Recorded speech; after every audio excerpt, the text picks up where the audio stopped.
Welcome to another episode of us taking an adventurous trip here. Today we are coming to see Elizabeth. She's 11 years old, services junior secondary student, JSS 1. She likes reading as a hobby. So this is actually the second day. When he came, she was actually home. The first day she wasn't home. And yeah, I'm just walking down there now.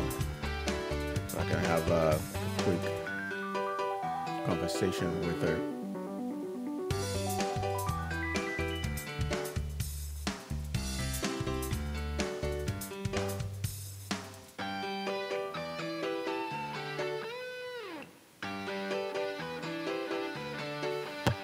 I came here yesterday, I spoke to the mom and just said, wow, you look like your mom very, very much. So we just came to take your picture. We recorded yesterday, we spoke to your mom. So we just wanted to come, I want to speak with you briefly. Come. So, so you go to services, how old are you again? 11 years old. I know you said you want to be a lawyer, right? What's the lady that inspires you as your hero? What's her name? The woman who inspires you, your hero. Miss Masakoi? Okay, alright. One of the questions I want to ask you, so when you get off school every day, what do you do? What do you do after school? Okay, you study, but do you do any chores? Go out, fetch water, do you start studying right away? Do you study right away? So You she don't have any choice appears that you do? to be one of the students who seems to be fortunate, I guess. Her mother saying that No, okay. she doesn't do any work. Say no more, okay. She just Alright, man, don't so answer now. study with her schooling and you know? Hey, Papa. her mother must love her. You know roughly how much they can A lot pay? of students How much for your school fee? tend to have a lot of chores and Okay, that's good. work to do after school, so that prevents them So I don't from tell you, Mama, studying. I have some. I understand and I forget the whole environment. No, okay. I want to let the sun. Let the sun. We need the sun for the recording. So I don't tell you, Mama. Comes January, we have some shipments coming. We will work on trying to get a sponsorship for your education. So you can very well the questions that we answer. You say you want to be a lawyer. Sure, you follow me on Twitter, To really work hard, Instagram. come home. She say you need to do nothing. We kind of house. So we kind of house now for the study, the read books then. I'm just poking fun at her, Because we did at school about she doesn't have much work to do after school. She'll be studying, So it's very difficult to make sure that she performs on top level They distract you. And when you come home, it's when you really compared learn. to some of the You other have to take children time to study and learn. who actually That's have the some only way that you're going to get intense labor some kind stuff of to do. education, because you can't rely school. only in school. Some kids, you go to school, as you know, she come home, you leave your book, you don't pick it up again until the next day. So you want to pick it up when you come home from school. So I don't want to take too long. I just want to take some pictures. Manuel, All right, so this was the first day I was telling you guys about in the very beginning of this recording. When I came, Elizabeth wasn't home, so I walked down. Her mother was there, so I went and sat down. I had a dialogue, a very meaningful dialogue with her mother, even though I was doing most of the talking.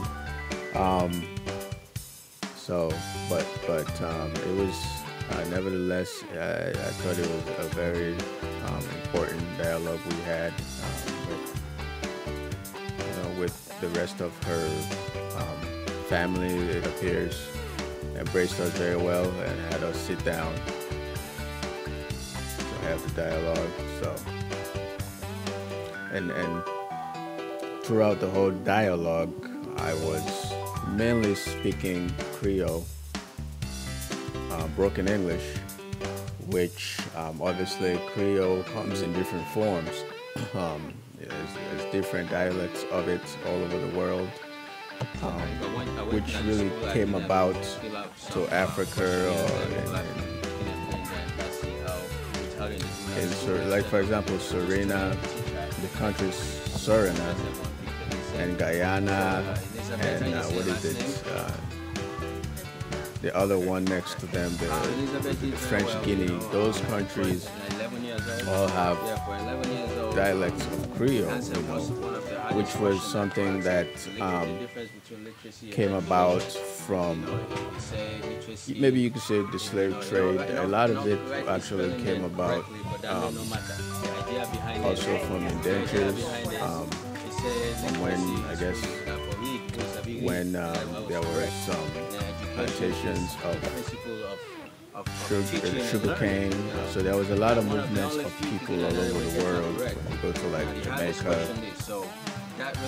or when you go to Trinidad, all these islands in South America or North America with Creole dialects all came about because of trade, or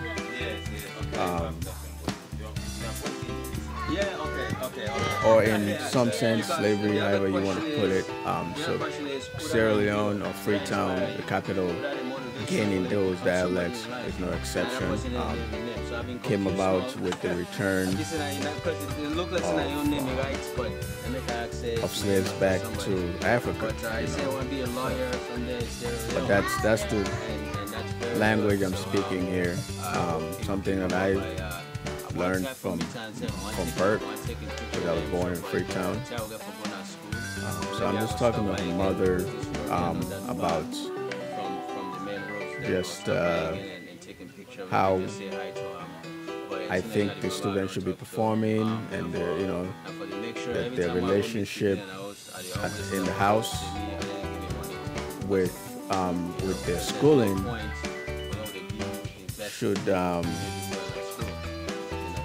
should be really paid attention to, because it's important that that they study hard when they come home from school. So that's the conversation we're having.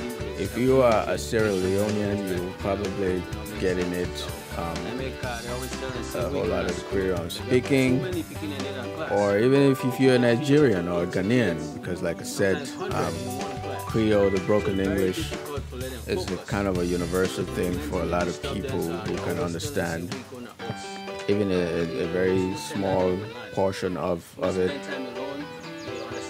So.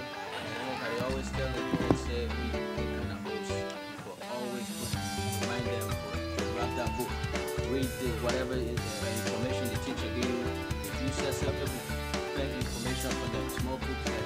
And then I want to make jobs them, what I got for the tools, I got for the great books there for them.